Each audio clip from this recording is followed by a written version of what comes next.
వే gold trusted gold buyers మీరు తాకట్టు పెట్టిన బంగారాన్ని విడిపించి ఈ రోజు ఉన్న మార్కెట్ ధరకు కొనబడను. హాస్టల్ వార్డెన్ ఎంతైనా గ్రేట్. ఇది నేను అంటున్నటువంటి మాట కాదు, ఈ వీడియో చూసినటువంటి ప్రతి ఒక్కరి నోట వస్తున్నటువంటి మాట. జ్వరంతో ఉన్నటువంటి బాలికను వీపు పైన మోశారు హాస్టల్ వార్డెన్. రోడ్డు మార్గం లేక జ్వరంతో బాధపడుతున్నటువంటి విద్యార్థిని 6 కిలోమీటర్ల భుజాలపైన మోసుకుని వెళ్లారు సదరు వార్డెన్. మన్యం జిల్లా గుమ్మలక్ష్మీపురం గిరిజన బాలికల సంక్షేమ ఆశ్రమ పాఠశాలలో చదువుకుంటున్నటువంటి వాటాక భువనేశ్వరి తీవ్రమైనటువంటి జ్వరంతో బాధపడుతోంది. కానీ తీవ్రమైనటువంటి జ్వరంతోనే పాఠశాలకు రావడంతో ఏం చేయాలో దిక్కుతోచక సమీపంలో హాస్పిటల్ లేక హాస్పిటల్కి వెళ్ళడానికి సరైనటువంటి మార్గం లేక విద్యార్థిని గ్రామానికి వెళ్లినటువంటి వార్డెన్ హేమ రవాణా సౌకర్యం లేకపోవడంతో ఆమెను భుజాలపైన మోసుకుంటూ దాదాపు 6 కిలోమీటర్లు నడిచింది సదరు వార్డెన్ హేమ. ప్రస్తుతం ఈ వీడియో సోషల్ మీడియాలో వైరల్ గా మారుతుంది. సుమారు 6 కిలోమీటర్ల మేర రాళ్ల రహదారిలో అసలు కనీసం నడవడానికి లేక హాస్పిటల్ కి తీసుకుని వెళ్లి అక్కడ చేర్పించడం జరిగింది. ప్రధానంగా హాస్టల్ వార్డెన్ హేమ చొరవ పైన మాత్రం నెటిజన్లతో పాటుగా స్థానిక ప్రజలు కూడా అభినందనలు మాత్రం తెలియజేస్తున్నారు. ప్రధానంగా వీడియో సోషల్ మీడియాలో వైరల్ గా మారుతుంది. ఒక్కసారి ఆ వీడియోను మనం పరిశీలిద్దాం.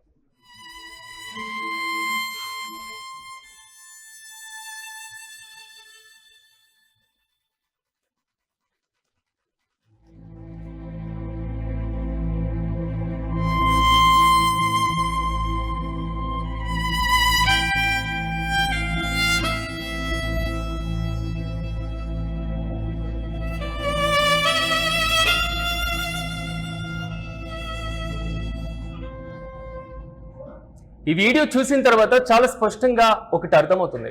భారతదేశం ఆర్థికంగా అభివృద్ధి చెందినటువంటి దేశం, భారతదేశం సాంకేతికంగా పురోగమిస్తున్నటువంటి దేశం, భారతదేశం అంతరిక్షంలో అద్భుతాలు చేస్తున్నటువంటి దేశం అని ఇప్పటికీ మన దేశం గురించి మనం గొప్పలు చెప్పుకుంటూనే ఉంటాం. ప్రపంచ వేదికలపైన మన దేశం యొక్క ఔన్నత్యాన్ని ప్రశంసిస్తూనే ఉంటాం.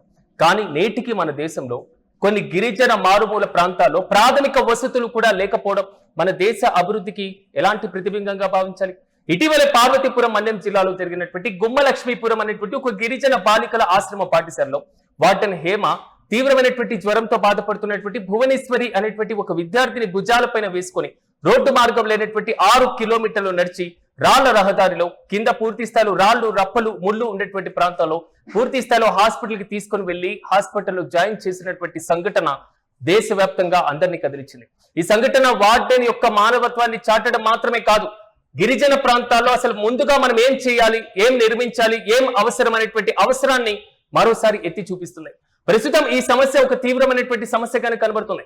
గత కొంతకాలంగా డోలీ ఫ్రీ ఆంధ్రప్రదేశ్ ని మేము ఏర్పాటు చేస్తామని కూటమి ప్రభుత్వం అధికారంలోకి వచ్చిన తర్వాత ప్రకటించినటువంటి వైనాన్ని మనం చూసాం. స్వయాన ఉప ముఖ్యమంత్రి గిరిజన ప్రాంతాల్లో పర్యటించి రహదారి సదుపాయాలు లేనటువంటి అవస్థల్ని పూర్తి స్థాయిలో వారు పడుతున్నటువంటి కష్టాలను కూడా తెలుసుకున్నటువంటి వైనం కూడా మనం చూసాం. కానీ ఇప్పటికీ మారుమూల గిరిజన ప్రాంతాల్లో కనీస సౌకర్యాలు లేనటువంటి సిచ్యువేషన్ రీసెంట్ గా మనం చూసాం. కనీసం హాస్పిటల్ కి తీసుకువెళ్లాలంటే మంచానికి 4 వైపు 4 కోళ్లు కట్టేసి పూర్తి స్థాయిలో ఒక డోలీతో తీసుకెళ్లేటువంటి పరిస్థితులు కనబడుతున్నాయి. కొంతమంది కనీసం సకాలంలో వైద్యం అందక దారిలోనే ప్రాణాలు కోల్పోతున్నటువంటి పరిస్థితులు కూడా మనం చూస్తున్నాం. గిరిజన ప్రాంతాలలో, మరి ముఖ్యంగా మైదాన ప్రాంతాలలో, మరి ముఖ్యంగా ఆదివాసీ ప్రాంతాల్లో రోడ్డు రవాణా వసతులు కూడా లేవు.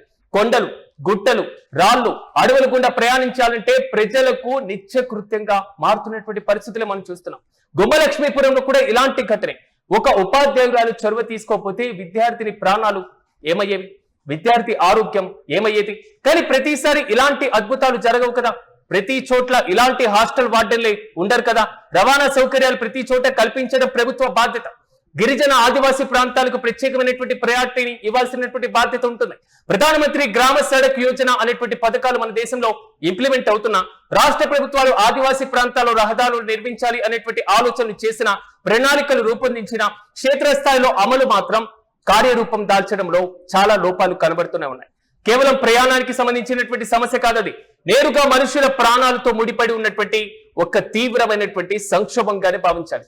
రోడ్డు మార్గం లేకపోవడం వల్ల ఎదురవుతున్నటువంటి గత అనుభవాలు కూడా ఒకసారి మనం గుర్తుంచుకున్నప్పుడు ఆరోగ్య పరిస్థితులు ఎక్కువగా ఉన్నటువంటి నేపథ్యంలో అనారోగ్య సమస్యలతో బాధపడుతున్నటువంటి సమయంలో డోలీ కష్టాలు, గర్భిణీల స్త్రీల దగ్గర నుంచి ప్రసవ వేదన వరకు, అంబులెన్స్ వచ్చే వరకు అసలు దారే ఉండదు.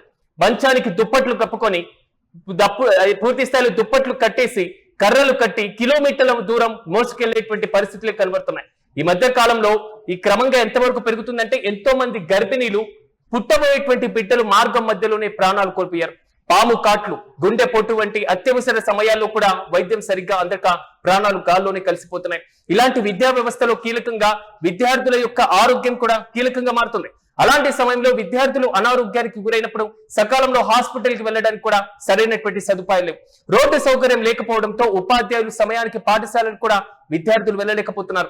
గతంలో ఉప ముఖ్యమంత్రి గారు ప్రధానంగా మాకు రోడ్డు వేయండి అంటే చాలా మంది విద్యార్థులు నడుచుకుంటూ వస్తున్నటువంటి ఒక వీడియో కూడా వైరల్ గా మారినటువంటి సందర్భాలు కూడా మనం చూసాం. విద్యార్థులు ముఖ్యంగా బాలికలు పై చదువు కోసం మైళ్ళ దూరం ప్రయాణం చేయాలంటే అడవి మార్గాల్లో ఉండేటువంటి పాములు, ప్రమాదకరమైనటువంటి విషపూరితమైనటువంటి కీటకాల వల్ల తీవ్రమైనటువంటి అనారోగ్యానికి గురవుతూనే ఉన్నారు. దీనివల్ల డ్రాప్ అవుట్స్ కూడా విపరీతంగా పెరిగిపోతున్నటువంటి వైరం మనం చూస్తున్నాం. ఈ మధ్య కాలంలో వర్షాకాలం వస్తే చాలు గిరిజన ప్రాంతాల్లో పరిస్థితి మరీ దయనీయంగా మారిపోతుంది. కొండ వాగుల వల్ల, వంకల వల్ల పొంగి పొర్లడం వల్ల బాహ్య ప్రపంచంతో ఉన్నటువంటి సంబంధాలన్నీ కూడా పూర్తిగా తెగిపోయేటువంటి పరిస్థితులే మనం చూస్తున్నాం. కనీసం రేషన్ సరుకులు తెచ్చుకోవడానికి కూడా ప్రాణాలను పరంగా పెట్టాల్సినటువంటి పరిస్థితి. అసలు ఈ మొత్తం ఎందుకు చెప్పాల్సి వస్తుందంటే మన దేశంలో గిరిజనులు, ఆదివాసీలు అనుభవిస్తున్నటువంటి సమస్యలు ఎంత క్షేత్రస్థాయిలో ఉన్నాయో, ఎంత నరకయాతన పడుతున్నారో అనడానికి ఇవి కీలకమైనటువంటి ఉదాహరణలు కావా?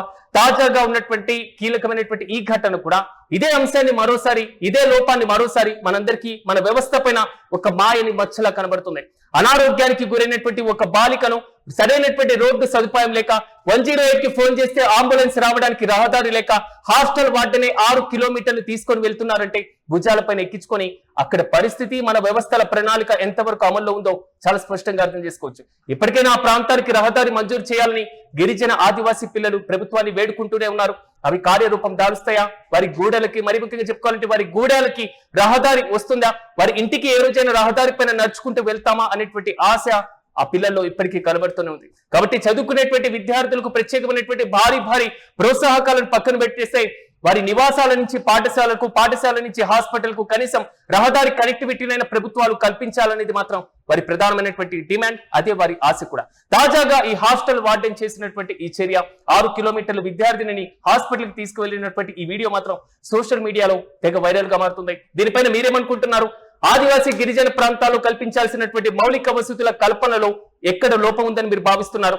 తాజాగా ఈ హాస్టల్ వార్డెన్ తీసుకున్నటువంటి ఈ చర్య ప్రశంసల జల్లు కూడా కురిపిస్తున్నటువంటి నేపథ్యంలో దీనిపైన మీ అభిప్రాయాన్ని కూడా కామెంట్ చేయండి.